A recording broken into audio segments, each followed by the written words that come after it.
It's always a pleasure to be here with you for another night filled with mystery and suspense.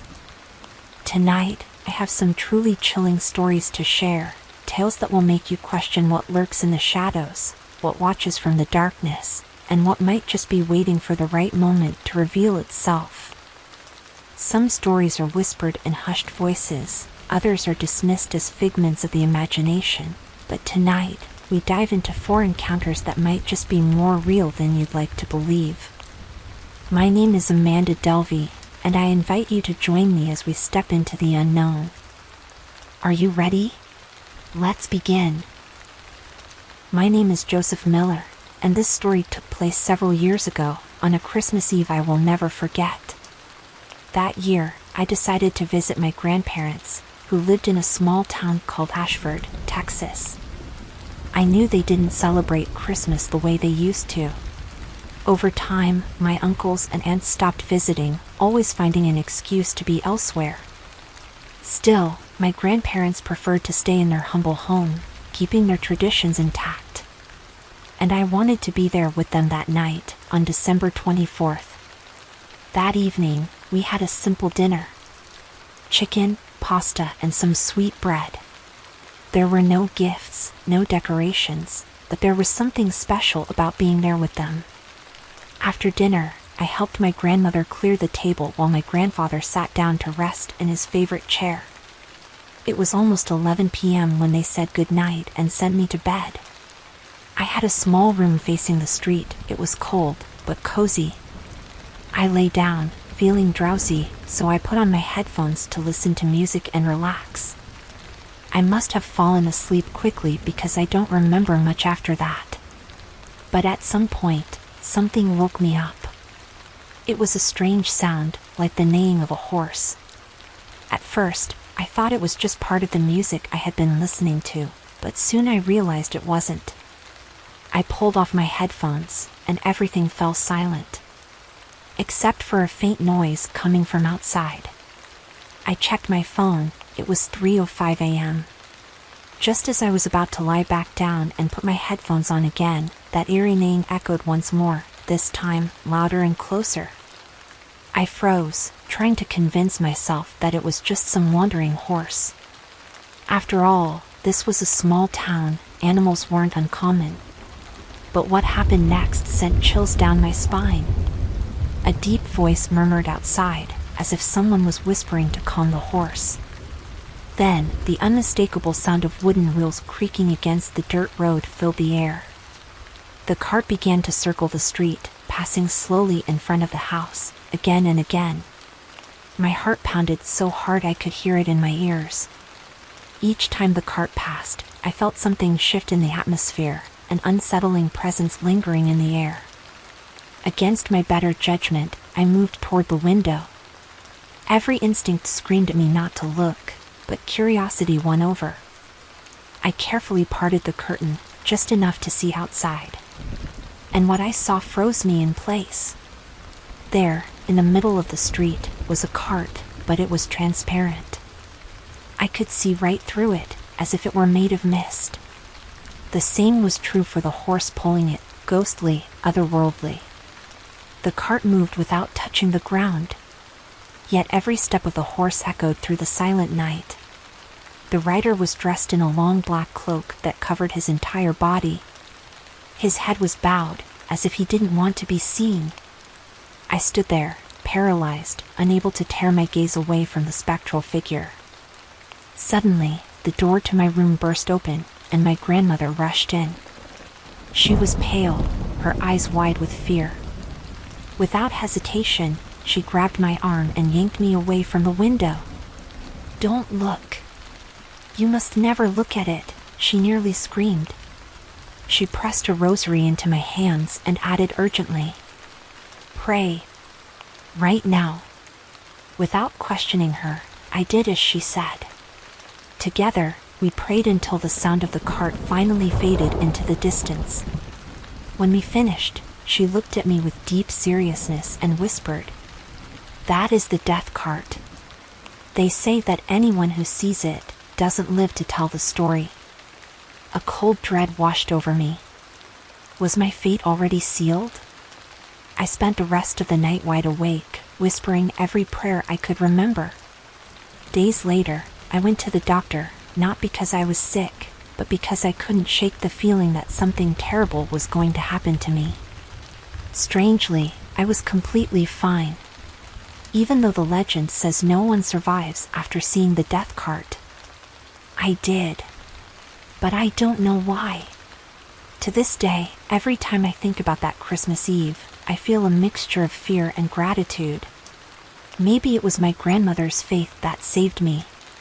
Or maybe the cart itself chose to let me live, so I could tell this story. But one thing is certain. I will never forget the sound of that ghostly horse and the creaking of wooden wheels echoing through the freezing night of December 24th of 2002. My name is Mia Carter, and this happened when I was 19 years old. I had just found an easy job, babysitting a 6-year-old boy named Samuel Parker. His parents worked the night shift for a full week, so they hired me to stay with him until dawn. The pay was good, and the house, though a bit old, was comfortable. The first night was uneventful. Samuel was a quiet and obedient kid, but there was something off about him. Every now and then, he would just sit there, staring into nothing. That night, as I tucked him into bed, he made a strange request. "Can you leave the light on?" I smiled, thinking it was just a typical fear of the dark, and nodded. But then, he added something that sent chills down my spine. "My brother can't see me in the light." I frowned. "Your brother can't see you?" Samuel looked at me with his big, dark eyes and whispered, "He died a year ago, but sometimes he comes back to play with me." A shiver ran down my arms. I forced a nervous smile, telling myself it was just the imagination of a lonely child. I turned off the main light but left a small night lamp on for him. Then, I went downstairs to relax, scrolling through my phone as I ate my late-night snack. Everything was fine. Until midnight. That's when I heard it. Light footsteps. They came from the second floor. I put down my phone and listened. Soft, quick steps, moving across the hallway. I immediately thought Samuel had gotten out of bed, so I went upstairs and called his name as I opened his bedroom door. But he was still asleep. His breathing was deep and steady. And yet, the footsteps continued. Now, they were coming from the room at the end of the hall. That room was supposed to be empty. I stood frozen in the hallway, staring at the closed door. My heart pounded. Then, in the dead silence, I heard it. "Come play with me, Samuel." A soft whisper, right behind that door. I stumbled backward. My breath caught in my throat. What the hell was that? Then, the baby monitor in my hand crackled to life. A soft giggle. Then, another whisper. "Turn off the light. Turn off the light." My hands trembled as I looked at the monitor screen. Samuel was still asleep in bed. But in the corner of the room, in the darkest part of the shadows, something was standing there. A small figure. Too small to be an adult, but too still to be a normal child. It wasn't moving, but I could feel it watching. Then, the whisper turned into something horrible. The room light suddenly flickered, and then, it went out completely. Without thinking, I bolted up the stairs, throwing the door open. Samuel was still there, but the room was pitch black. I fumbled for the light switch, and when I finally flipped it on, I scanned the room frantically. Nothing. No one. But then, I saw it. A pair of tiny, old, mud-covered shoes sticking out from behind the curtain. And they were moving. I couldn't breathe. In a voice barely above a whisper, I asked, What do you want?" The curtain shifted slightly, as if something was about to come out. But before it could, Samuel suddenly sat up in bed, his voice eerily soft. "My brother says he's cold." Then, the lights flickered violently and went out again. This time, I didn't hesitate. I grabbed Samuel and ran. I didn't stop until we were outside, standing under the cold night sky. I held him tight, too scared to look back at the house. I waited there until his parents came home. When they arrived, I tried to explain what had happened. But instead of looking surprised, they just lowered their heads. His mother sighed. "That room belonged to our eldest son. He passed away a year ago." I felt my stomach drop. Then, his father added something that made my blood run cold. "We know he's still here, but we don't want him to leave." I quit the job that very morning, and I never went back to that house. Even now, years later, I can still hear that voice in my head. "Turn off the light. Turn off the light." Did you hear that story? What do you think? Was it really Samuel's brother? Or something else pretending to be him? Let me know in the comments, but tell me, would you dare to stay in that house for another night? My name is Daniel Harris, and what I'm about to tell you isn't a ghost story. Or maybe it is. You be the judge. This happened 2 years ago, on a morning like any other. I was driving to work along Interstate 35, just outside of Austin, Texas. It was 5 a.m., still dark, and I was barely awake. Then, my phone vibrated. A text message. I glanced down, just for a second, and that was my mistake. I didn't see the other car coming. Before I could react, the headlights filled my vision, and then impact. Metal twisted, glass shattered. My world spun. I felt my body slam forward, then everything went black. When I came to, I couldn't move. I could hear everything, the sirens, the voices, the sound of footsteps crunching against the pavement, but my body wouldn't respond. I tried to scream, but nothing came out. I felt hands on me. Voices murmuring. Then, I heard it. No pulse. Time of death, 5:42 a.m. My heart stopped. No, this had to be a mistake. I wasn't dead. I was still here. I tried to move, to blink, to do anything to show them that I was alive, but it was like my body didn't belong to me anymore. Then, I felt it. A thin, soft fabric draped over my face. They had covered me with a sheet. They had declared me dead. I wanted to scream, to thrash, to fight for my life, but I was trapped inside a body that refused to listen. I lay there, helpless, as they loaded me onto a stretcher. I could hear the ambulance doors slam shut. The siren wail as they drove. I felt every bump in the road as they took me, not to the hospital, to the morgue. Time passed. Minutes, maybe hours. Then I heard her. My wife. Her voice broke through the silence, trembling with grief. She was crying, pleading, begging. Please. No. He can't be gone. He can't be. I tried to call out to her. I tried to scream that I was here. But all I could do was listen. Then, I felt movement. A gurney. Metal wheels rolling against the floor. Cold air surrounded me. A hard, freezing surface against my back. A new voice spoke. Low, professional, detached. Let's begin the autopsy. That was when the terror truly set in. They were about to cut me open.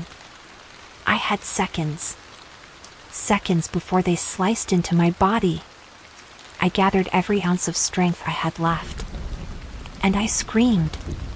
It must have been the loudest, most inhuman sound I had ever made, because suddenly everything stopped. The voices, the movement, then chaos. I heard gasps, shouts, footsteps rushing toward me. Then a hand pressed against my wrist. He has a pulse. Suddenly, I could breathe again. The weight on my chest lifted, my fingers twitched, my vision blurred as the sheet was yanked off my face.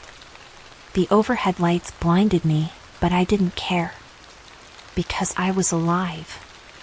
I woke up hours later, this time in a hospital bed. A real one. My wife was there, holding my hand, crying. The doctors called it a rare case of catalepsy, a condition where the body enters a death-like state while the person remains completely aware. I had been buried alive inside my own body. Even now, I think back to that moment, to the feeling of cold metal against my skin, of voices discussing my dead body, of my wife's sobs echoing in the room. And I wonder, how many others have been declared dead when they weren't? And how many of them never woke up in time? Now a question about the story. Would you survive? If you were trapped inside your own body, unable to move, unable to scream, how long could you last before going insane? Let me know in the comments. And next time you hear about a miracle resurrection, ask yourself, what if they were never dead to begin with? My name is Michael Turner, and this happened a few years ago when I was working the night shift at a factory near Birmingham, Alabama. It was a normal night, or so I thought. My shift ended at 11 p.m., and I was exhausted. The quickest way home was through a rural road that ran alongside a river. It was a lonely stretch, but I had driven it for 2 years without any issues. That night, I hopped onto my motorcycle, adjusted my helmet, and started the ride home. The cold night air hit my face as I rode down the dark road. Everything was quiet. Just the steady hum of my engine and the occasional rustling of trees in the wind. Then, I heard something else. At first, I thought it was the river. It always made a soft, flowing sound. But tonight, it was louder. Almost like whispering. I slowed down as I approached a bend where the river ran close to the road. That's when I saw it. Something was moving. Not in the trees. Not in the river. But in the tall grass along the roadside. I hit the brakes, my headlights illuminating the area. At first, I expected to see a deer or some small animal. But what I saw instead made my stomach drop. There were figures crouching near the water. 5, maybe 6 of them. And they were not human. They were small, no more than 3 or 4 feet tall. Their bodies were thin and twisted, their skin rough and dark like tree bark. Their faces were what truly unsettled me. Some had long, crooked noses, others had sharp, jagged teeth peeking from thin lips. Their eyes were too large for their faces, and they shimmered in the dark like a predator's. They wore rags, old tattered pieces of cloth, sewn together in a way that barely covered their bodies. It was as if they were trying to mimic human clothing, but failing horribly. For a moment, I just stared, unable to believe what I was seeing. Then, one of them turned its head and looked directly at me. Its mouth stretched into a twisted, unnatural grin. The others froze, as if realizing they had been seen. And then, they started moving. I didn't wait to find out what they were going to do. I twisted the throttle, and my motorcycle roared to life. But before I sped away, I saw them do something that still haunts me. They ran. Not away from me. Toward the river. And one by one, they jumped into the water. That wouldn't have been strange, except that the river was rough, the current strong enough to pull a grown man under in seconds. But it didn't pull them under. They floated, like they were made of air, or something lighter than water. They drifted to the other side of the river without sinking, then disappeared into the trees. And just like that, they were gone. I didn't stop writing until I got home. The next day, I told a coworker about it, expecting him to laugh. But instead, he gave me a knowing look. They say the little ones guard the rivers, he said. You're lucky. If they let you go, it means they didn't see malice in you. I never rode that road at night again. And even now, I wonder, what would have happened if they hadn't let me go? Interesting story, right? Now question, would you have stopped? If you saw something moving by the river in the dead of night, would you slow down to take a look? Or would you just keep driving and pretend you never saw it? Let me know in the comments. And remember, some things in the dark are watching you too. Right?